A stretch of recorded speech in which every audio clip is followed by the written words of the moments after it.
ഈശ്വരേറ്റവും പ്രിയപ്പെട്ടവരെ, തിരുവിഷ്ടം മീഡിയയിലേക്ക് സ്വാഗതം. എല്ലാവർക്കും ക്രിസ്തുവിൽ കൃപയും സമാധാനവും ആശംസിക്കുന്നു. കഴിഞ്ഞ വീഡിയോകൾക്ക് വന്ന കമൻറ്റുകൾ, സംശയങ്ങളും വിമർശനങ്ങളുമായി വന്ന ചോദ്യങ്ങൾ, അവയ്ക്കൊക്കെ ഒന്ന് ഹ്രസ്വമായ ഒരു മറുപടി പറയാം എന്നാണ് ഈ ഘട്ടത്തിൽ ആലോചിക്കുന്നത്. സംശയങ്ങൾ ഉന്നയിക്കണം, ചോദ്യങ്ങൾ ചോദിക്കണം. ചോദ്യങ്ങൾ ചോദിക്കാതെയും സംശയങ്ങൾ ഉന്നയിക്കാതെ ഇരിക്കുന്നത് ഒരു നല്ല ലക്ഷണമല്ല. നമ്മൾ എന്തിനോടും എൻഗേജ് ചെയ്യുന്നത് ചോദ്യങ്ങൾ ചോദിച്ചുകൊണ്ടാണ്. പറയുന്നയാൾ പരിപൂർണമായ ജ്ഞാനവും അറിവും നിറഞ്ഞ ആളാകണമെന്ന് നിർബന്ധം പിടിക്കരുത്. സോക്രട്ടീസ് അങ്ങനെ ജ്ഞാനിയാണെന്ന് പറയുമ്പോൾ സോക്രട്ടീസ് ആദ്യം അത് നിഷേധിക്കും, എന്നിട്ട് വീണ്ടും തൻ്റെ ശിഷ്യന്മാരോട് ചെന്ന് സംസാരിക്കും. ശിഷ്യന്മാരോട് സംസാരിച്ചു കഴിഞ്ഞപ്പോൾ സോക്രട്ടീസ് പറഞ്ഞു, ഞാൻ ജ്ഞാനിയാണ്. എന്താണ് അതിന് കാരണം? സോക്രട്ടീസ് പറയുന്നുണ്ട്, ശിഷ്യന്മാർ പറയുന്നത് അവർക്കെല്ലാം മനസ്സിലായി, എല്ലാം അറിയാമെന്നാണ്. അവർക്ക് പലതും അറിയില്ലാതിരിക്കെ അവർക്ക് അറിയാമെന്ന് അവർ ഭാവിക്കുന്നു. എനിക്ക് അറിയില്ലെന്നറിയാം. നമ്മളെ സംബന്ധിച്ചും വ്യക്തമായൊരു ബോധ്യമുള്ളത് നമുക്ക് അറിവില്ല എന്നാണ്. ജ്ഞാനത്തിൻ്റെയും അറിവിൻ്റെയും നിധികളൊക്കെയും അവനിലാണല്ലോ ഒളിഞ്ഞു കിടക്കുന്നത്. ക്രിസ്തുവിൽ പ്രകാശിതമാകുന്ന ചില കാര്യങ്ങൾ നമ്മൾ പറയും. ചിലപ്പോൾ നമ്മുടെ മാനുഷികമായ കുറവുകൾ ആ പറച്ചിലുകൾക്കകത്ത് അറിവിനെതിരായി നിലനിൽക്കും, കരടുകളായി നിലനിൽക്കും. കേൾക്കുന്ന നിങ്ങളിലും പരിശുദ്ധാത്മാവുണ്ട്. ആ പരിശുദ്ധാത്മാവ് നിങ്ങളുടെ ബുദ്ധിയെ പ്രകാശിപ്പിക്കും. നിങ്ങൾ ഒരു ബോധ്യത്തിലേക്ക് എത്തിച്ചേരണമെങ്കിൽ നിങ്ങൾക്ക് ചില സംശയങ്ങൾ ഉന്നയിക്കേണ്ടി വരും. അപ്രകാരം ചോദ്യങ്ങൾ ചോദിച്ചും സംശയങ്ങൾ ദൂരീകരിച്ചും പ്രകാശത്തിലേക്ക് നടക്കാനാണ് നാം ഓരോരുത്തരും വിളിക്കപ്പെട്ടിരിക്കുന്നത്. അതുകൊണ്ട് സംശയങ്ങളെ നിരാകരിക്കുന്നില്ല. വിമർശനങ്ങളായി വരുന്ന ചില ആക്ഷേപകരമായ കാര്യങ്ങൾ നമ്മൾ ശ്രദ്ധിക്കാതെ വിടാറുണ്ട്. നാം ഒരു കാര്യം പറയുമ്പോൾ അതിന് ആക്ഷേപം കൊണ്ടല്ലല്ലോ നേരിടേണ്ടത്, ചോദ്യങ്ങൾ കൊണ്ടാണ്. അപ്പോഴാണ് പരസ്പരം സംഭാഷണവും ഒരു എൻഗേജ്മെൻറ്റും ഉണ്ടാകുക. അതുകൊണ്ട് ചോദ്യം ചോദിച്ചവർക്കും സംശയങ്ങൾ ഉന്നയിച്ചവർക്കും എല്ലാം ആദ്യമേ നന്ദി പറയുന്നു. ഉന്നയിക്കപ്പെട്ട പ്രധാനപ്പെട്ട ഒരു സംശയം, പൈശാചിക പ്രഘോഷണങ്ങൾ വേണ്ടതല്ലേ? പൈശാചികതയെക്കുറിച്ചുള്ള പ്രഘോഷണങ്ങൾ ഇല്ലാതെ പോയതുകൊണ്ടല്ലേ ലോകം ഇന്നത്തെ ദുസ്ഥിതിയിലായത്? അതുകൊണ്ട് അദ്ദേഹം സോറി പറഞ്ഞുകൊണ്ട് പറയുകയാണ്, ഈ പറയണത് ശരിയല്ല. യേശുക്രിസ്തുവിനെ കുറിച്ചുള്ളതാണ് പ്രഘോഷണം. ദൈവപുത്രനായ യേശുക്രിസ്തുവിനെ കുറിച്ചുള്ളതാണ് പ്രഘോഷണം. യോഹന്നാൻ ശ്ലീഹ തൻ്റെ സുവിശേഷം അവസാനിപ്പിക്കുമ്പോൾ പറയുന്നുണ്ട്, ഇതൊക്കെ എഴുതുന്നത് അഥവാ ഇതൊക്കെ പറയുന്നതിൻ്റെ പുറകിലുള്ളത് ക്രിസ്തു ദൈവപുത്രനാണെന്ന് നമ്മൾ തിരിച്ചറിയുകയും അതുവഴി രക്ഷ പ്രാപിക്കുകയും ചെയ്യണം. യേശുക്രിസ്തുവിൽ സ്ഥാപിതമായ രക്ഷ ആനുകാലിക ലോകത്തിന് വെളിപ്പെടുത്തി കൊടുക്കുക എന്ന ധർമ്മമാണ് പ്രഘോഷണത്തിനുള്ളത്. നമ്മുടെ ജീവിതത്തിനും അർത്ഥം അതുതന്നെയാണ്. അപ്പോൾ അതുകൊണ്ട് നമ്മൾ ശ്രദ്ധിക്കേണ്ടത് നാം വെളിച്ചത്തെക്കുറിച്ച് പറയാനാണ്, അന്ധകാരത്തെക്കുറിച്ച് പറയാനല്ല. അത് വ്യക്തമായ ബോധ്യത്തോടെ തന്നെ സഭയുടെ പഠനമനുസരിച്ച് തന്നെയാണ് പറയുന്നത്. സഭ പഠിപ്പിക്കുന്നത് തിന്മയെക്കുറിച്ച് പറയാനല്ല, നന്മയെക്കുറിച്ച് പറയാനാണ്. ഇരുട്ട് എന്ന് വിലപിക്കുന്നതിനേക്കാൾ വിളക്ക് കത്തിച്ച് വെക്കുകയാണ് നമ്മുടെ പ്രവൃത്തി. ക്രിസ്തുവിൽ നിറവേറിയത് അത്തരമൊരു കാര്യമാണ്. അവൻ വെളിച്ചം ലോകത്ത് കൊണ്ടുവന്നു. അതിനെ തോൽപ്പിക്കാൻ ഇരുളിന് കഴിഞ്ഞില്ല എന്ന് യോഹന്നാൻ സുവിശേഷത്തിൽ 1-ാം അധ്യായത്തിൽ നമുക്ക് വായിക്കാൻ പറ്റും. യഥാർത്ഥ പ്രകാശമായ ക്രിസ്തു ലോകത്തിലേക്ക് കടന്നു വന്നു, നമ്മെ വെളിച്ചത്തിലേക്ക് നയിച്ചു. ആ വെളിച്ചം നമ്മിലൂടെ ആനുകാലിക ലോകത്തിന് അനുഭവപ്പെടുത്തണം. ഇതാണ് നമ്മുടെ ദൈവവിളി. അങ്ങനെ ആയിരിക്കെ തോൽപ്പിക്കപ്പെട്ട പിശാചിനെക്കുറിച്ച് അമിതഭാഷണം വേണ്ട എന്നാണ് നമ്മൾ പറഞ്ഞത്. അതിന് മറ്റൊരു കാരണവും കൂടിയുണ്ട്. യേശു തൻ്റെ ജീവിതകാലത്ത് പൈശാചിക ഉച്ചാടനം നടത്തിയെന്ന പേരിൽ കാണുന്നതെല്ലാം പിശാചാണ് എന്ന് പറയുന്ന രീതിയിലേക്ക് നമ്മുടെ ശുശ്രൂഷ സമൂഹം മാറിപ്പോകുന്നതിനെയാണ് വിമർശിച്ചത്. സഭയിൽ പൈശാചിക ഉച്ചാടനമുണ്ട്, പൈശാചിക ബഹിഷ്കരണമുണ്ട്, സഭ അതിനെ അധികാരപ്പെടുത്താറുണ്ട്. ഇതൊന്നും നിഷേധിക്കുന്നില്ല. പക്ഷേ നിങ്ങളുടെ വീട്ടിൽ പിശാചുണ്ട്, നിങ്ങളുടെ കട്ടിനടിയിൽ ഒളിച്ചിരിപ്പുണ്ട്, അങ്ങനെ തൊടുന്നതിലെല്ലാം പിശാചാണെന്ന് പറയുന്ന, വെളിച്ചത്തെ മറച്ചു വെക്കുന്ന ഒരു പ്രഘോഷണം ഉണ്ടാകുമ്പോൾ അത് അപകടകാരിയാണ്. ഒരു വീട്ടിൽ പിശാചിനെ ഒഴിവാക്കാൻ ചെന്ന ഒരു ശുശ്രൂഷകൻ 2 പ്രാവശ്യം ആ വീട് വഞ്ചരിച്ചു. അത് കഴിഞ്ഞ് മെത്രാൻ്റെ അനുഭവത്തോടെ വീണ്ടും വഞ്ചരിച്ചു. എന്നിട്ടും ആ പിശാച് പോയില്ല. എന്നിട്ട് വേറൊരിടത്ത് ചെന്നപ്പോൾ ആ പിശാച് പോകാത്തതിൻ്റെ കാരണം പറഞ്ഞു. അത് ആ വീട്ടിലൊരു സ്ത്രീയുടെ ആഡംബര ഭ്രമത്തിലാണ് കൂടിയിരിക്കുന്നതെന്ന് പറഞ്ഞു. അങ്ങനെ പൈശാചികതയ്ക്ക് എന്തോ വലിയ ശക്തിയുണ്ടെന്ന, വിട്ടൊഴിയാത്തൊരു ശക്തിയുണ്ടെന്ന ഒരു പ്രസ്താവം ഒരു ശുശ്രൂഷകനിൽ നിന്നുണ്ടാവാണ്. ആദ്യം വെഞ്ചരിച്ചു, രണ്ടാമത് വെഞ്ചരിച്ചു. ഈ വെഞ്ചരിപ്പ് ഒരു പൂജയൊന്നും അല്ലല്ലോ. നമ്മിലുള്ള മാമോദീസയെ ഉണർത്തുകയും വിശ്വാസത്തിന്റെ ദീപം പ്രകാശിപ്പിക്കുകയും ചെയ്യാൻ സഭ ആശീർവാദങ്ങളിലൂടെ കൗദാശിക കൽപ്പങ്ങളിലൂടെ നൽകുന്ന സവിശേഷമായൊരു അവസരമാണ് വെഞ്ചരിപ്പ്. തെറ്റിദ്ധരിപ്പിക്കപ്പെട്ടാലോ? വെഞ്ചരിപ്പ് കൂടുതൽ പ്രാവശ്യം ചെയ്യുമ്പോൾ നിങ്ങൾ ശക്തി ഉണ്ടാവും. വെഞ്ചരിപ്പിനെ കുറിച്ച് പ്രത്യേകമായി ഒരു എപ്പിസോഡ് വേറെ ചെയ്യാം. അതിനെക്കുറിച്ചുള്ള തെറ്റിദ്ധാരണകളും അതിൻ്റെ പേരിൽ നടക്കുന്ന തട്ടിപ്പുകളും ഒക്കെ നമുക്ക് അവിടെ ചർച്ച ചെയ്യാം. അപ്പോൾ പറഞ്ഞു വന്നത്, പൈശാചിക തിന്മകൾക്ക് സ്വാധീന ശക്തി ഏറുന്നുവെന്നും ലോകം മുഴുവനും അവൻ്റെ ഭരണത്തിലാണെന്നും ചുറ്റുപാടുകളിലെല്ലാം അവനാണെന്നും മനുഷ്യരും വസ്തുക്കളും ഒക്കെ തിന്മ നിറഞ്ഞവരാണെന്നും പഠിപ്പിക്കുന്ന രീതിയിലുള്ള പാഠങ്ങൾ ക്രിസ്തു നമുക്ക് നൽകിയ വിമോചനത്തിനെതിരാണ് എന്നാണ് നമ്മുടെ അഭിപ്രായം. ആ അഭിപ്രായം സത്യസഭയുടെ അഭിപ്രായം കൂടിയാണ്. സഭ പറയുന്നതിനപ്പുറത്ത് ഒന്നും പറയാൻ നമുക്ക് താല്പര്യമില്ല. കാരണം 2000 വർഷത്തെ പാരമ്പര്യം സഭയ്ക്കുണ്ട്. ആ സഭ നടന്നു വന്ന വഴിയിൽ സഭ കൂടുതൽ കാര്യങ്ങൾ വെളിപ്പെടുത്തിയിട്ടുണ്ട്. പേര് പറയാതെ തന്നെ ഒരു കാര്യം ഞാൻ പറയാം. ഒരു പുരോഹിതൻ അശുദ്ധാത്മാക്കളെ സംബന്ധിച്ചൊരു പുസ്തകം എഴുതിയപ്പോൾ അതിൻ്റെ ആമുഖത്തിൽ കത്തോലിക്ക സഭയിൽ വേണ്ടത്ര പഠനങ്ങളില്ലാത്തതുകൊണ്ട് ഞാൻ പ്രൊട്ടസ്റ്റൻ്റ് സഭകളെയാണ് അതിനുവേണ്ടി ആശ്രയിച്ചത് എന്ന് പറയുന്നുണ്ട്. നമ്മൾ ആലോചിക്കണം, കത്തോലിക്ക സഭയുടെ അധികാരത്തിന് വിധേയപ്പെടുന്ന ഒരാൾ ആ പരമാധികാരത്തെ നിഷേധിച്ചുകൊണ്ട് അങ്ങനെ പറയാമോ? സഭ എന്തുകൊണ്ടാണ് പൈശാചിക തിന്മകളെക്കുറിച്ച് കൂടുതൽ പഠിപ്പിക്കാത്തത്? സഭ എപ്പോഴും ലക്ഷ്യം വെക്കുന്ന ക്രിസ്തുവിനെക്കുറിച്ച് പഠിപ്പിക്കാനാണ്, മനുഷ്യന് കൈവന്ന രക്ഷയെക്കുറിച്ച് പഠിപ്പിക്കാനാണ്. സഭയുടെ ദൗത്യം അതാണ്. ഞാനും നിങ്ങളും അടങ്ങുന്ന സഭാ ശരീരം ഈ ലോകത്ത് പ്രവർത്തിക്കേണ്ടതും യേശുക്രിസ്തുവാകുന്ന വെളിച്ചത്തെ ലോകത്തിൻ്റെ മുൻപിൽ അനുഭവപ്പെടുത്താനാണ്. ഇത് നമ്മുടെ കടമയാണ്.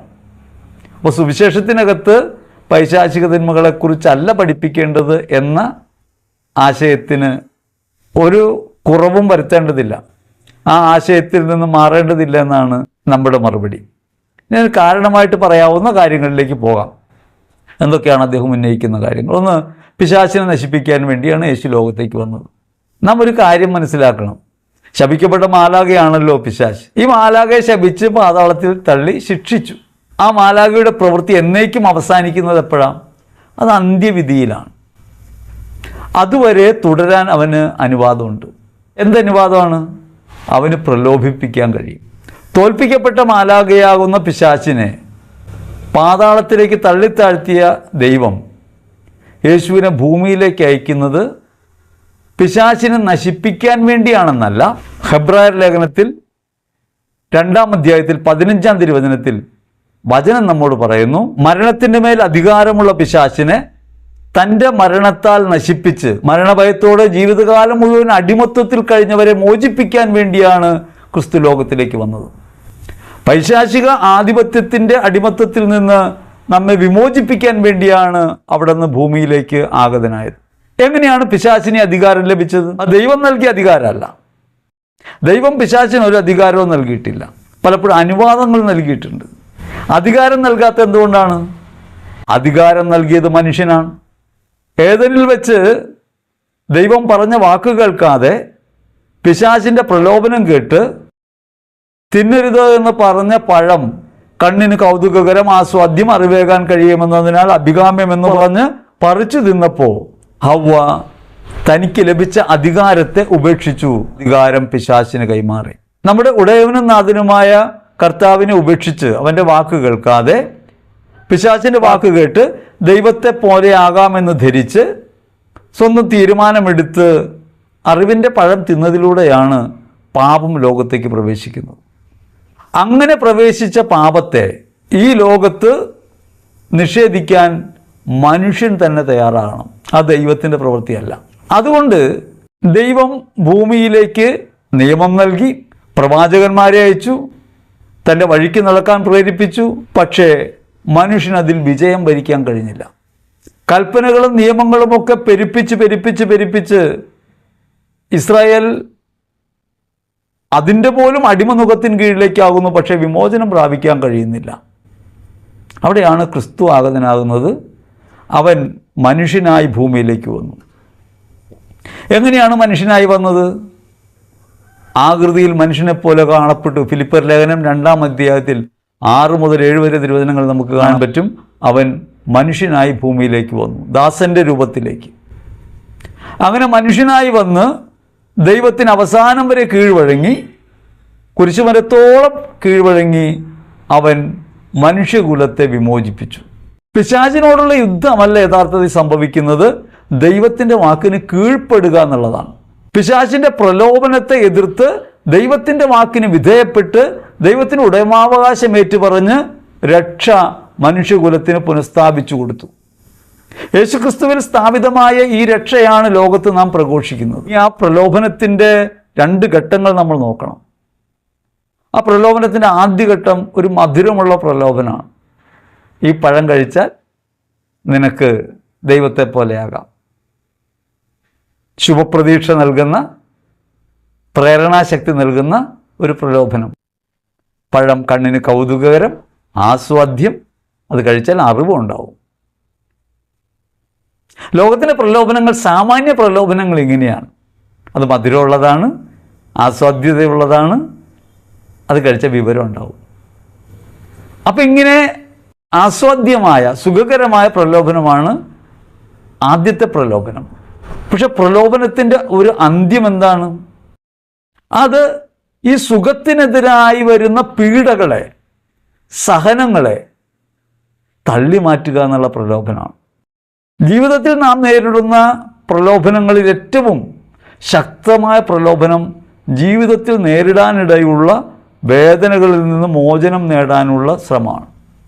സഹനങ്ങൾ ഒഴിവാക്കാനുള്ള പ്രലോഭനമാണ്. യേശു ഗെത്സമനിയിൽ വെച്ച്, മറ്റൊരു മരച്ചുവട്ടിൽ വെച്ച് ഈ സഹനങ്ങളുടെ പാനപാത്രത്തെ പിതാവിൻ്റെ കയ്യിൽ നിന്ന് സ്വീകരിക്കുന്നു. ഒരു മനുഷ്യൻ എന്ന നിലയ്ക്ക് അത് സാധ്യമല്ല പിതാവേ എന്ന് പറഞ്ഞിട്ടും നിൻ്റെ ഇഷ്ടം നിറവേറട്ടെ എന്ന് പറഞ്ഞ് ആ പാനപാത്രം സ്വീകരിക്കുന്നു. അങ്ങനെ പ്രലോഭനങ്ങളുടെ ഉച്ചസ്ഥായിയിലുള്ള പ്രലോഭനം വരെ ഒരേ സമയം സ്വീകരിച്ചുകൊണ്ട് ക്രിസ്തു പ്രലോഭനങ്ങളെ ജയിക്കുന്നു. പൈശാചികമായ പ്രലോഭനങ്ങളെ ജയിച്ച് ക്രിസ്തു വിമോചനം സ്ഥാപിക്കുന്നു. കുരിശിൽ മരിച്ച് അവൻ നമുക്ക് വേണ്ടി പിശാചിൻ്റെ തല തകർത്തു. പിശാചിൻ്റെ തല തകർക്കുക എന്ന് പറയുമ്പോൾ നമ്മൾ വിചാരിക്കുന്ന പോലെ തല വെട്ടുക എന്നുള്ള അർത്ഥത്തിലല്ല. പിശാചിൻ്റെ തലയാണ് പലപ്പോഴും നമ്മുടെ ചിന്തയ്ക്കൊക്കെ ഉണ്ടാകുക.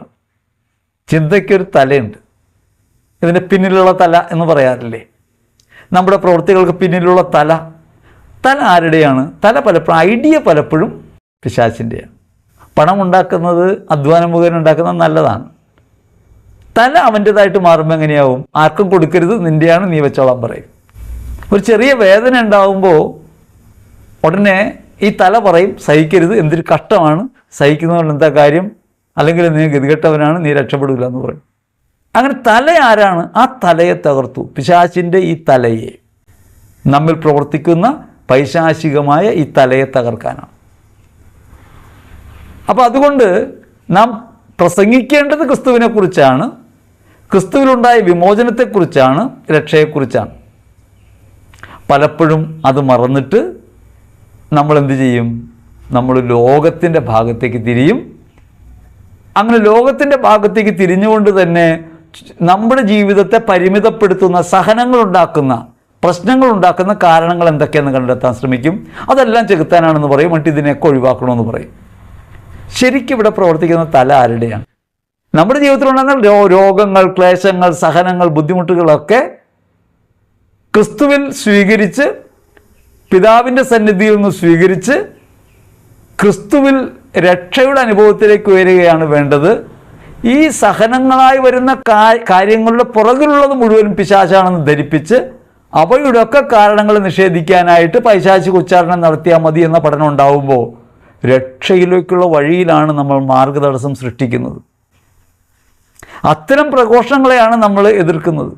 നാം മനസ്സിലാക്കേണ്ടത് നമ്മുടെ പ്രഘോഷണങ്ങൾ ക്രിസ്തുവിനെക്കുറിച്ച്, സ്നേഹത്തെക്കുറിച്ച്, അവനിൽ നാം പ്രാപിച്ച രക്ഷയെക്കുറിച്ച്, ഈ ലോകത്ത് നമ്മുടെ തന്നെ ജീവൻ മറ്റുള്ളവർക്ക് വേണ്ടി അർപ്പിക്കുന്നതിനെക്കുറിച്ച്, സ്വയം മുറിച്ച് അപ്പമാകുന്നതിനെക്കുറിച്ച്, അങ്ങനെയാണ് പ്രഘോഷണങ്ങൾ വളരേണ്ടത്.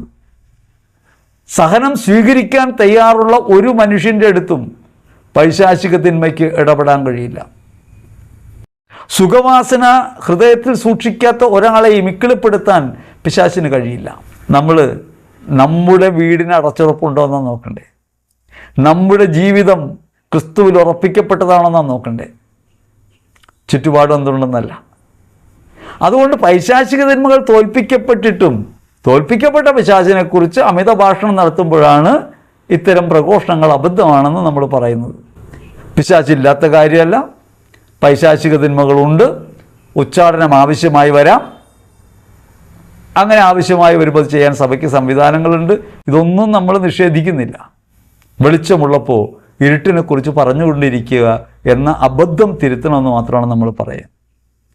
മാത്രമല്ല, അങ്ങനെ പറയുന്നവയിൽ അബദ്ധങ്ങളും യാഥാർത്ഥ്യമല്ലാത്ത കാര്യങ്ങൾ, കേവല അന്ധവിശ്വാസങ്ങൾ, അവയെ പ്രഘോഷിക്കുന്നത് അബദ്ധം തന്നെയാണ്. ഇനി യേശു ജീവിതകാലത്ത്, പരസ്യ ജീവിതകാലത്ത് പിശാചുക്കളെ പുറത്താക്കിയിട്ടുണ്ടല്ലോ, ഉണ്ടല്ലോ. അതിലെന്താ സംശയം? മറ്റു ചോദ്യത്തിൽ കണ്ടു, അന്ന് രോഗം ആത്മാക്കളെ, ദുഷ്ടാത്മാക്കളെ, അശുദ്ധാത്മാക്കളെയൊക്കെ പുറത്താക്കുന്നുണ്ടല്ലോ. യേശു അവിടെ ദുഷ്ടാത്മാവ്, രോഗാത്മാവ്, അശുദ്ധാത്മാവ് എന്നൊന്നും പറയുന്നില്ല. എല്ലാം തിന്മ തന്നെയായിട്ടാണ്, അശുദ്ധാത്മാവ് തന്നെയായിട്ടാണ് പറയുന്നത്. തിന്മയ്ക്ക് ഇങ്ങനെ രോഗാത്മാവ്, അശുദ്ധാത്മാവ്, ദുഷ്ടാത്മാവ് ഒന്നുമില്ല. എല്ലാം ദുഷ്ടാത്മാവാണ്. അത് അവസരം വരുന്ന പോലെ പ്രവർത്തിക്കും.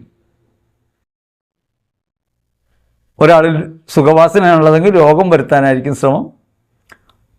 വേറൊരാളിൽ വിദ്വേഷം ജനിപ്പിക്കാൻ അവസരം കിട്ടുമ്പോൾ അതായിരിക്കും ശ്രമം.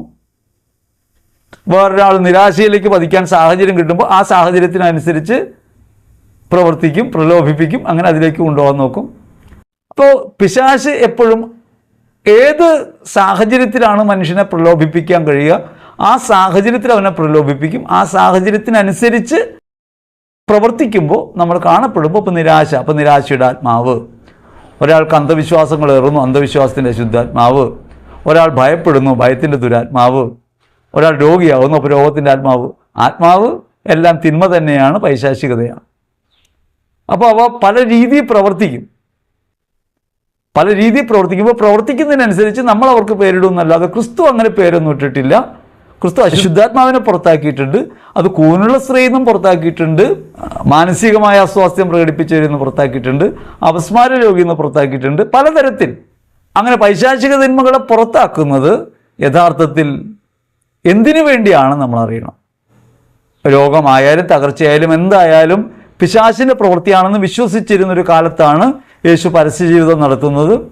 ആ കാലത്ത് പലതും മനുഷ്യൻ്റെ അറിവിൻ്റെ മുമ്പിൽ ഇല്ലാത്ത കാര്യങ്ങളാണ്. ഇപ്പോൾ കുഷ്ഠരോഗം, അന്ന് ചികിത്സയില്ലായിരുന്നു. അന്നൊരു അശുദ്ധിയായിട്ടാണ് ചിന്തിച്ചിരുന്നത്. യേശു അന്ന് ശുദ്ധനാക്കുന്നുണ്ട്, സുഖപ്പെടുത്തുന്നുണ്ട്. ഇന്ന് കുഷ്ഠരോഗത്തിന് മരുന്നുണ്ട്. ഇന്ന് ആ വഴിക്ക് തിരിയേണ്ടതില്ല. ഇപ്പോൾ മനുഷ്യന് സാധ്യമല്ലാത്ത, എന്തിനാണ് അങ്ങനെ പറയുന്നത്? മനുഷ്യന് സാധ്യമല്ലാത്ത, മനുഷ്യനൊരിക്കലും ചെയ്യാൻ കഴിയാത്തൊരു കാര്യം ചെയ്യുന്നയാൾ അത് ദൈവം തന്നെയാണ്. ഇനി പൈശാചിക തിന്മകളെ ഒഴിവാക്കുന്നതിൻ്റെ പുറകിലുള്ള ലക്ഷ്യം എന്താണ്? കുരിശിൽ അവയെ എന്നേക്കുമായി തോൽപ്പിക്കാൻ വന്ന ഒരാളാണ് താനെന്ന് വെളിപ്പെടുത്താൻ വേണ്ടി, പൈശാചിക തിന്മകളുടെ മേൽ തനിക്ക് അധികാരമുണ്ട് എന്ന് വെളിപ്പെടുത്താൻ വേണ്ടിയാണ് യേശു പൈശാചിക തിന്മകളെ വെളിപ്പെടുത്തിയത്. ഇനി യേശു അധികാരം നൽകുമ്പോൾ അപ്പോസ്തലന്മാരെ തിരഞ്ഞെടുക്കുമ്പോഴും അയക്കുമ്പോഴും അവർക്ക് പൈശാചിക ഉച്ചാരണത്തിനുള്ള അധികാരം നൽകുന്നുണ്ട്. കാരണം എന്താണ്? അതിന് കാരണം യേശു വ്യക്തി എന്ന നിലയിലും യേശു പ്രവൃത്തി എന്ന നിലയിലും രണ്ടും കൂടി ചേർന്നാണ്. ദൈവം രക്ഷിക്കുന്നു എന്ന വാക്കിൻ്റെ നാമരൂപവും അതിൻ്റെ കർമ്മരൂപവും ചേർന്നാണ് ക്രിസ്തു. അപ്പോൾ കർമ്മരൂപത്തിൽ യേശു ഒറ്റയ്ക്കല്ല, വ്യക്തിയായി ഒറ്റയ്ക്ക് നിലനിൽക്കുമ്പോഴും യേശു മനുഷ്യൻ്റെ സമ്പൂർണതയാണ്.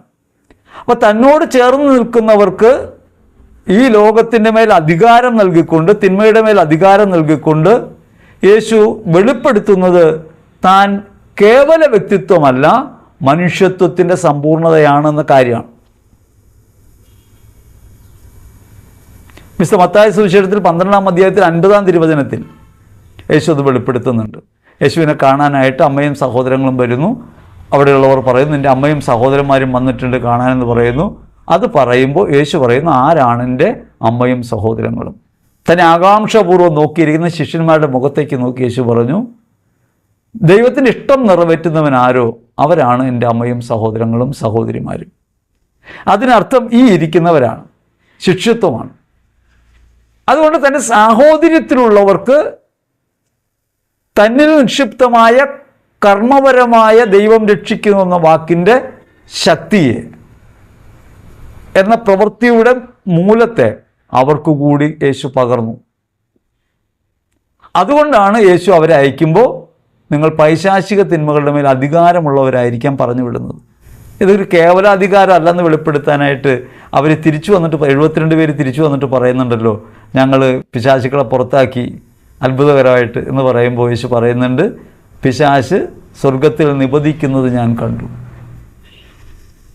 അത് നിങ്ങൾ അയച്ച ഞാൻ തന്നെയാണ് ആ പ്രവൃത്തിയൊക്കെ ചെയ്തത്, ഞാൻ നിങ്ങളിലൂടെ പ്രവർത്തിക്കുന്നു. ഇത് വെളിപ്പെടുത്താൻ വേണ്ടിയാണ് ശിഷ്യന്മാർക്ക് ആ അധികാരം നൽകിയത്. ആ അധികാരം തന്നെയാണ് ഇന്ന് സഭയിലുള്ളത്. യേശു ഈ പൈശാചിക തിന്മകളെ ഉച്ചാടനം ചെയ്തതിന് ശേഷം എന്നേക്കുമായവയെ കുരിശിൽ തോൽപ്പിച്ചിട്ടുണ്ട്. അപ്പോൾ അതുകൊണ്ട് നമ്മൾ ഇന്ന് ജീവിക്കുന്ന ചുറ്റുപാടിൽ യേശുവിൻ്റെ വിജയത്തെയാണ് ആഘോഷിക്കേണ്ടത്. അങ്ങനെ യേശു തിന്മകളെ ഉച്ചാടനം ചെയ്തിരിക്കുന്നു എന്ന സത്യമാണ് വെളിപ്പെടുത്തേണ്ടത്. യേശു കുരിശിൽ മരിച്ചപ്പോൾ ഉച്ചാടനം ചെയ്തു, ഈ തിന്മയെ നീക്കി. യേശു പാപങ്ങളെ പോക്കി. ഈ സത്യം ഇന്നത്തെ ലോകത്തിന് അനുഭവപ്പെടുത്താനായിട്ട് രക്ഷയുടെ സുവിശേഷമാണ് നാം പറയേണ്ടത് എന്നാണ് നമ്മൾ പറഞ്ഞതിൻ്റെ അർത്ഥം. അപ്പം ശിഷ്യന്മാർക്ക് ഈ ശക്തി കൊടുത്തു എന്ന് പറഞ്ഞാൽ ശിഷ്യന്മാരും താനും ചേർന്ന് ഒന്നാകുന്ന മനുഷ്യത്വത്തിൻ്റെ പൂർണ്ണതയെ വെളിപ്പെടുത്താൻ വേണ്ടിയാണ്. കുറച്ചുകൂടി വ്യക്തമായി പറഞ്ഞാൽ ക്രിസ്തു വ്യക്തിയും മനുഷ്യത്വത്തിൻ്റെ സമ്പൂർണ്ണതയാണ്. പിലാത്തോസ് പറയുന്നുണ്ട്, ഇതാ മനുഷ്യൻ. മനുഷ്യൻ എന്ന കോൺസെപ്റ്റ് അവിടെ ക്രിസ്തുവിൽ പൂർണ്ണമാകാണ്. അങ്ങനെയാണെങ്കിൽ ക്രിസ്തു ശിഷ്യൻ വ്യക്തിയുമാണ്, അവൻ്റെ സമ്പൂർണ്ണത ക്രിസ്തുവുമാണ്. അങ്ങനെയാണെങ്കിൽ ഭാവാത്മകമായി ക്രിസ്തുവിനെ നാം ധരിക്കുമ്പോഴും വ്യക്തി എന്ന നിലയ്ക്ക് അവനെ പ്രാപിക്കാനുള്ളൊരു ശ്രമം നമ്മുടെ ഭാഗത്ത് വേണം. ഭാവാത്മകമായി നമ്മിൽ ക്രിസ്തു വസിക്കുന്നു, പ്രകൃതത്തിൽ നമുക്ക് വ്യക്തിത്വമുണ്ട്. അങ്ങനെ വ്യക്തിയായി നിൽക്കുന്ന നമ്മെ ശൂന്യനാക്കിക്കൊണ്ട്, ഡിനൈ ഹിംസെൽഫ്, അവനവനെ ഉപേക്ഷിച്ചുകൊണ്ട് ക്രിസ്തുവിൻ്റെ സമ്പൂർണ്ണതയിലേക്ക് നമുക്ക് പ്രവേശിക്കാൻ പറ്റും. ക്രിസ്തു പിശാചിനെ തോൽപ്പിച്ചു. അവനെ തോൽപ്പിച്ചത് നാം ആഘോഷിക്കുന്നത് അവൻ്റെ പ്രലോഭനത്തെ നാം മറികടന്നുകൊണ്ടാണ്. അവൻ്റെ പ്രലോഭനത്തെ മറികടന്നുകൊണ്ടും അവൻ തോൽപ്പിക്കപ്പെട്ടവനാണെന്ന് പ്രഖ്യാപിച്ചുകൊണ്ടും അവൻ്റെ വാക്ക് കേൾക്കാതെയും അവനെ ഭയപ്പെടാതെയും ക്രിസ്തുവിൽ നാം ജീവിക്കുമ്പോൾ നമ്മുടെ വ്യക്തിത്വത്തിൻ്റെ പരിമിതി മറികടന്ന് ഭാവാത്മകമായി ക്രിസ്തുവിൻ്റെ സമ്പൂർണ്ണതയിലേക്ക് നമുക്ക് പ്രവേശിക്കാൻ പറ്റും. രക്ഷയുടെ ആനന്ദം അനുഭവിക്കാൻ പറ്റും. അതിനാണ് പൈശാചിക തിന്മകൾ ഉച്ചാടനം ചെയ്യാൻ സഭയ്ക്ക് ഇന്നും അധികാരമുണ്ടെന്ന് പറയുന്നത്. മാമോദീസയിൽ അത് ചെയ്യുന്നുണ്ട്, സാധാരണ ഉച്ചാടനം നടക്കുന്നുണ്ട്, എല്ലാ പുരോഹിതർക്കും അധികാരമുണ്ട്. ഇനി അസാധാരണമായ ഘട്ടത്തിൽ, രണ്ടാമത്തെ അസാധാരണമാണ്. പൈശാചിക ബാധകൾ സ്വാഭാവികമല്ല. കാരണം മാമോദീസയിൽ തിന്മയെ നീക്കി ദൈവാത്മാവിനെ നൽകിയതാണ്. ദൈവാത്മാവ് വസിക്കുന്ന ആലയങ്ങളാണ് നമ്മൾ. അതിനകത്ത് പിശാചിന് കയറിക്കൂടാൻ എളുപ്പമല്ല. 3 തരത്തിലാണ് പൈശാചികതയുടെ പ്രവർത്തനങ്ങൾ ഉണ്ടാകുക. ഒന്ന്, അത് ഉപദ്രവിക്കും, ഒപ്രഷൻ, ഒബ്സഷൻ ആൻഡ് പൊസഷൻ. ഒന്ന് സ്വാധീനിക്കും, ഒന്ന് നമ്മിൽ ഭരണം നടത്തുന്ന അവസ്ഥയിലേക്ക് വരും. അപ്പോൾ ഈ അവസ്ഥ സ്വാഭാവികമായി സാധ്യമല്ല. കാരണം മാമോദീസ വഴി വിമോചിതരാണ് നമ്മൾ. പക്ഷേ ഈ അറിവ് എപ്പോഴും നിലനിൽക്കണമെന്നില്ല. മാമോദീസയ്ക്കെതിരായി, വിശ്വാസത്തിനെതിരായി നാം ജീവിക്കുകയോ ആന്തരിക മുറിവുകൾക്ക് വിധേയപ്പെടുകയോ കുറ്റബോധം ഉണ്ടാകുകയോ ചെയ്യുന്ന സമയത്ത് പൈശാചിക തിന്മകൾക്ക് നമ്മെ പ്രലോഭിപ്പിക്കാൻ അവസരം കൂടുതൽ കിട്ടും. അവയ്ക്ക് നമ്മെ ഉപദ്രവിക്കാൻ കഴിയും, അവയ്ക്ക് നമ്മെ സ്വാധീനിക്കാൻ കഴിയും. നമ്മുടെ സ്വഭാവമായി ഇഴുകിച്ചേർന്ന് ഒരു പൊസസിങ് നേച്ചറിലേക്ക് അവർക്ക് വരാൻ പറ്റും. അങ്ങനെ ഉണ്ടാകുന്ന സമയത്ത് അസാധാരണമായ, വളരെയധികം വിരളമായ ആ സാഹചര്യത്തിൽ അസാധാരണമായ ഉച്ചാടനം നടത്താൻ മെത്രാനാണ് അധികാരം. മെത്രാനാധികാരം ഒരു പുരോഹിതനെ താൽക്കാലികമായിട്ട് ഏൽപ്പിക്കാം. അങ്ങനെയാണ് ഭൂതോച്ചാടകൻ ഉണ്ടാകുന്നത്. അല്ലാണ്ട് ഭൂതോച്ചാടകൻ സ്വസിദ്ധമായ കഴിവുകൊണ്ടോ തപശ്ചര്യ ശക്തി കൊണ്ടോ ഒന്നും ഉണ്ടാക്കുന്ന കാര്യമല്ല ഭൂതോച്ചാടനം.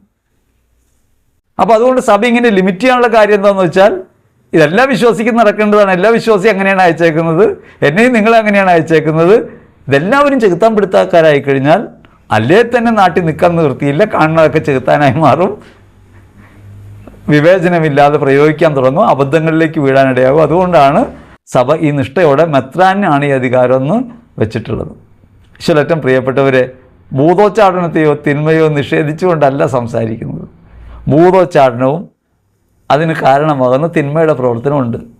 പക്ഷേ നിങ്ങളുടെ വീടിനകത്ത് ചെലുത്താനാണ്, നിങ്ങളുടെ കട്ടിലിനടിയിലെ തിരിപ്പുണ്ട്, നിങ്ങളുടെ വീട്ടിലാരോ കൂടോത്രം ചെയ്തിട്ടുണ്ട്, കൈവശം ഉണ്ടെങ്കിൽ അങ്ങനെ വരാം എന്നൊക്കെ തരത്തിലുള്ള അന്ധവിശ്വാസങ്ങൾ, ഇവിടെ നാട്ടിൽ നിലനിൽക്കുന്ന അന്ധവിശ്വാസങ്ങളുമായി കൂടിക്കലർത്തി ക്രിസ്തുവിനെ പ്രതിയാണെന്ന ഭാവത്തിൽ പിശാചിനെ പ്രൊമോട്ട് ചെയ്യുന്ന രീതിയിലേക്ക് വരുമ്പോഴാണ് നമ്മൾ പറയുന്നത് ഇത് അബദ്ധമാണ്. നമ്മൾ സ്വാതന്ത്ര്യത്തിലേക്ക് വിളിക്കപ്പെട്ടവരാണ്. നമ്മൾ തിരുസഭയ്ക്കകത്താണ്. നരക കവാടങ്ങൾ പ്രബലപ്പെടാത്ത സഭയ്ക്കകത്താണ്. തിന്മയുടെ മേൽ അധികാരമുള്ളവരായിട്ടാണ് മാമോദീസ മുങ്ങി രക്ഷയുടെ മുദ്രയുമായി നാം ഈ ലോകത്ത് ജീവിക്കുന്നത്. അത് മറന്ന് ജീവിച്ചാൽ യഥാർത്ഥത്തിൽ രക്ഷാനുഭവത്തിൽ നമ്മൾ അകന്നു പോകും. അതുകൊണ്ട് തിന്മയെ ഭയപ്പെടരുത്. നിങ്ങളതിനെ പേടിക്കേണ്ട കാര്യമില്ല. നിങ്ങളുടെ വീട്ടിൽ ചെകുത്താനിരിക്കില്ല. ചെകുത്താൻ മനസ്സിലാണ് കൂടുകൂട്ടുന്നത്. ആ സത്യം നിങ്ങളോട് പറയാൻ നാം നിർബന്ധിതരാകുന്ന ഇത്തരം സാഹചര്യത്തിലാണ്. ഇനി ഈ വിഷയം എന്തുകൊണ്ട് പഠിപ്പിച്ചുകൂടാന്ന് ചോദിച്ചാൽ, ക്രിസ്തു വന്നിട്ട് പഠിപ്പിച്ച തിന്മയെക്കുറിച്ചാണോ? തിന്മയെക്കുറിച്ച് അവിടെ നിന്ന് പറഞ്ഞിട്ടുണ്ട് പലയിടത്തും സൂചനകളായി. യോഹന്നാൻ 10:10 അവിടെ നിന്ന് പറയും, അവൻ വരുന്ന മോഷ്ടിക്കാനും കൊല്ലാനുമാണ്. വിശുദ്ധ മത്തായി സുവിശേഷത്തിൽ 13-ാം അധ്യായത്തിൽ 25-ാം തിരുവചനത്തിൽ അവൻ ശത്രുവായ ഒന്ന് കളകൾ വിതച്ചിട്ട് പോകും.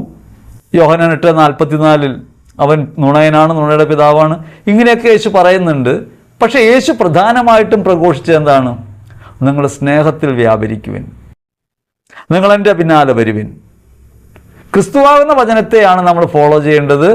അതല്ലാതെ ക്രിസ്തു തോൽപ്പിച്ച പിശാചിനെക്കുറിച്ചല്ല നമ്മൾ പഠിക്കേണ്ടതെന്നാണ് നമ്മൾ പറയുന്നത്. തിന്മയെക്കുറിച്ചുള്ള അറിവ് ജ്ഞാനമല്ല. പ്രഭാഷകൻ 19:22. തിന്മയെക്കുറിച്ച് അറിയുന്നതല്ല ജ്ഞാനം. ജ്ഞാനം പരിശുദ്ധാത്മാവിലാണ്. അറിയേണ്ടത് ക്രിസ്തുവിനെക്കുറിച്ചാണ്. പിശാചിനെക്കുറിച്ച് അറിവില്ലാത്തതുകൊണ്ടാണ് ലോകം ഈ ക്രമത്തിലായിപ്പോയതെന്നാണ് സംശയം ഉന്നയിച്ചയാൾ പറയുന്നത്.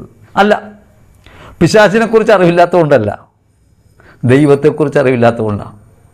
നിന്നെ രക്ഷിച്ച ക്രിസ്തുവിനെ നിനക്ക് തിരിച്ചറിയാൻ കഴിയുന്നില്ല. ക്രിസ്തു എങ്ങനെയാണ് രക്ഷാകര കർമ്മം നിർവഹിച്ചതെന്ന് നിനക്ക് മനസ്സിലായില്ല. യേശു അത്താഴ വിരുന്നിൽ അന്ത്യത്താഴ വേളയിൽ അപ്പം എടുത്തിട്ട് പറഞ്ഞു, ഇതെൻ്റെ ശരീരമാണ്, നിങ്ങൾ വാങ്ങി ഭക്ഷിക്കുവിൻ. ശരിക്കും പറഞ്ഞ വാക്ക് സോമ എന്നാണ്.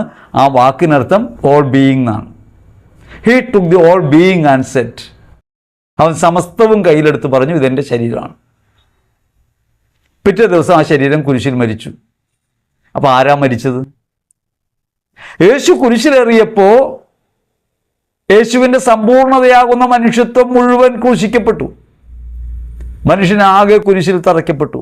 തറയ്ക്കപ്പെട്ടത് വ്യക്തിതലത്തിൽ അവനാണെങ്കിലും സമ്പൂർണതയിൽ മനുഷ്യകുലം മുഴുവനുമാണ്. അങ്ങനെ മനുഷ്യകുലം ചെയ്ത തിന്മയ്ക്ക് അവൻ പരിഹാരം ചെയ്തു. പിശാചിനെ അവൻ തോൽപ്പിച്ചു. അതുകൊണ്ട് നാം വിമോചിതരാണ്. നാം യഥാർത്ഥത്തിൽ ക്രിസ്തുവിൽ മരിച്ചവരാണ്. ലോകത്തിന് മരിച്ച്, പാപത്തിന് മരിച്ച്, തിന്മയ്ക്ക് മരിച്ച് ക്രിസ്തുവിൽ ഉയർത്തെഴുന്നേറ്റവരാണ് നമ്മൾ. അവിടെ കൊളോസ്യർ 3:20 നമ്മളോട് പറയും, പ്രപഞ്ചത്തിൻ്റെ മൂലഭൂതങ്ങൾക്ക് നിങ്ങൾ മരിച്ചു കഴിഞ്ഞിരിക്കുകയാൽ നിങ്ങൾ ഇനിയും ലോകത്തിനെ നോക്കി എന്തിനാ ജീവിക്കണേ? സ്വർഗത്തിലുള്ളവയെ നോക്കി ജീവിക്കുക എന്നാണ് വചനം പറയുക. എന്നിട്ട് ക്രമേണ വചനം താഴേക്ക് വരുമ്പോൾ പറയുന്നുണ്ട്, തൊട്ടുകൂടാ, സ്പർശിക്കരുത്, ഭക്ഷിക്കരുത്, കാണരുത്, കേൾക്കരുത്. ഇങ്ങനെയുള്ള നിയന്ത്രണങ്ങൾക്ക് നിങ്ങൾ വിധേയരാകുന്നത് എന്തിന്? നിങ്ങൾ ചെയ്യേണ്ടത് എന്താണ്? നിങ്ങൾ ക്രിസ്തുവിലായിത്തീരുകയാണ്. ഞാൻ യേശുവിലാണെന്ന ബോധ്യത്തിൽ ജീവിക്കുകയാണ്. ആ ബോധ്യത്തിൽ ജീവിക്കാൻ ആവശ്യമായവയാണ് സുവിശേഷ പ്രഘോഷണത്തിൽ ഉണ്ടാവേണ്ടത്. ഇനി ചോദ്യകർത്താവ് പ്രസ്താവിക്കുന്നത്, സഭ ഇതിനു വേണ്ടിയാണ് ലോകത്ത് വന്നിട്ടുള്ളത്, ഇതിനെ പിശാചിനെ തോൽപ്പിക്കാൻ. സഭ ലോകത്തായിരിക്കുന്നത് മനുഷ്യരക്ഷ പ്രഘോഷിക്കാനാണ്. രക്ഷ അനുഭവപ്പെടുത്താനും രക്ഷയുടെ പരിപൂർണതയായ ക്രിസ്തുവിൽ വളരാനും സ്വർഗീയമായ ജെറുസലേമിലേക്ക് എത്തിച്ചേരാൻ, കുഞ്ഞാടിൻ്റെ വിവാഹ വിരുന്നിൽ പങ്കുചേരാൻ ആവശ്യമായ രീതിയിൽ ലോകത്തെ മുഴുവൻ ക്രിസ്തുവിലേക്ക് ആനയിക്കാൻ വേണ്ടിയാണ് സഭ. ഒരേ സമയം പരിഹാരമായി ലോകത്തിന് മുഴുവനും വേണ്ടി ബലിയർപ്പിക്കുകയാണ് സഭ. അതേസമയം സമസ്ത ലോകത്തിനും വേണ്ടി ക്രിസ്തുവിനെ പ്രകാശിപ്പിക്കുന്ന ജീവിതം കൊണ്ട് ആനുകാലിക ലോകത്ത് സുവിശേഷമായി മാറുകയാണ്. പൈശാചിക തിന്മകളെ തോൽപ്പിക്കാൻ ഇനി രണ്ടാമതൊരു യുദ്ധത്തിൻ്റെ ആവശ്യമില്ല. ക്രിസ്തുവിൽ തോൽപ്പിക്കപ്പെട്ടു. നമ്മൾ ചെയ്യേണ്ടത് അങ്ങനെ തോൽപ്പിക്കപ്പെട്ട പിശാചിനെ വീണ്ടും വാഴ്ത്തിപ്പാടാതിരിക്കലാണ്. തോൽപ്പിക്കപ്പെട്ട പിശാചിൻ്റെ തോൽവി പരിപൂർണമാകുന്നത് വ്യക്തിപരമായ നമ്മുടെ ജീവിത സമർപ്പണം വഴിയാണ്. നാം ക്രിസ്തുവിലാണെന്ന് പ്രഖ്യാപിക്കുമ്പോൾ, യേശുവിനെ പ്രതി ജീവിക്കുമ്പോൾ, പ്രപഞ്ചത്തിൻ്റെ മൂലഭൂതങ്ങൾക്ക് മരിച്ചു കഴിഞ്ഞവരാണെന്ന ബോധ്യത്തോടെ ജീവിക്കുമ്പോൾ പൈശാചിക തിന്മകൾ വ്യക്തിപരമായി കൂടി തകർക്കപ്പെടും. അവൻ്റെ തകർച്ച സമ്പൂർണ്ണമാവും. തോൽപ്പിക്കപ്പെട്ട പിശാചിനെ എന്നേക്കുമായി ക്രിസ്തുവിൽ നാം പരാജയപ്പെടുത്തുന്നതാണ് നമ്മുടെ വ്യക്തി ജീവിതം കൊണ്ട്. അതുകൊണ്ട് അവനെക്കുറിച്ച് ആഴമേറിയ പഠനമല്ല അതിനാവശ്യമുള്ളത്, ക്രിസ്തുവിലുള്ള ജീവിതമാണ്, പരിശുദ്ധാത്മാവിലുള്ള ജ്ഞാനമാണ്. സഭ ഈ ലോകത്ത് പ്രവർത്തിക്കുന്നത് തിന്മയെ തോൽപ്പിക്കാനുള്ള യുദ്ധത്തിലല്ല, രക്ഷയിലേക്കുള്ള വഴിയിലാണ്. തീർത്ഥാടക സഭയാണ്. അതുകൊണ്ട് ലോകത്ത് തിന്മകളുണ്ടോയെന്ന് അന്വേഷിക്കലല്ല നമ്മുടെ ജോലി, പ്രകാശിപ്പിക്കലാണ്. പ്രകാശം വരുമ്പോൾ അന്ധകാരം അകലും. വ്യക്തിജീവിതത്തിൽ നാം നിഷ്ഠയോടെ ക്രിസ്തുവിനെ പ്രതി ജീവിക്കാൻ തുടങ്ങുമ്പോൾ അന്ധകാരം അകലുന്ന അനുഭവം ഉണ്ടാകും. ആ അനുഭവമാണ് സഭയിൽ നമുക്ക് നിർവഹിക്കാനുള്ളത്. ആ ഒരു ബോധ്യം നമുക്ക് വേണം. 2 ചോദ്യങ്ങൾക്കാണ് മറുപടി പറഞ്ഞത്. മറുപടി പരിപൂർണമാണെന്ന് വിശ്വസിക്കുന്നില്ല, ഇതൊരു ഉത്തരമാണെന്ന് ശഠിക്കുന്നുമില്ല. ഇനിയും ചോദ്യങ്ങളുണ്ട്. സഭ എന്താണെന്ന് ചോദ്യം വന്നിട്ടുണ്ട്. അതേപോലെ സംശയങ്ങൾ നിരവധി ഉണ്ടാകുന്നുവെന്ന് ചിലർ പറയുന്നുണ്ട്. ഒരു സംശയത്തെയും ഒരു ചോദ്യത്തെയും നിരാകരിക്കുന്നില്ല. നിങ്ങൾക്ക് വീണ്ടും ചോദിക്കാം. നമുക്ക് ഈ പറഞ്ഞ വിഷയത്തിൽ തന്നെ നിങ്ങൾക്കിനിയും അംഗീകരിക്കാൻ കഴിയാത്ത കാര്യങ്ങളുണ്ടെങ്കിൽ നിങ്ങൾക്ക് പറയാം. പൂർണ്ണമായ സ്വാഗതമാണ് നിങ്ങൾക്കുള്ളത്. നമ്മൾ ഒന്നിച്ചാണ് ശുശ്രൂഷയിൽ. വ്യക്തിപരമായ എന്തെങ്കിലും മേന്മയോ അവകാശവാദമോ ശാഠ്യമോ ഒന്നും നമുക്കില്ല. നമ്മൾ ഒന്നിച്ചാണ്. സഭയിൽ ശുശ്രൂഷകർ എപ്പോഴും ഒന്നിച്ച് ക്രിസ്തുവിനെ ശുശ്രൂഷിക്കുകയും ലോകത്തെ ശുശ്രൂഷിക്കുകയും ചെയ്യുകയാണ്. നമ്മുടെ ദൗത്യമാണത്. ആ ദൗത്യത്തിൽ പുരോഗമിക്കാൻ കർത്താവ് നമ്മെ സമൃദ്ധമായി അനുഗ്രഹിക്കട്ടെ എന്ന് പ്രാർത്ഥിക്കാം. ആമേൻ.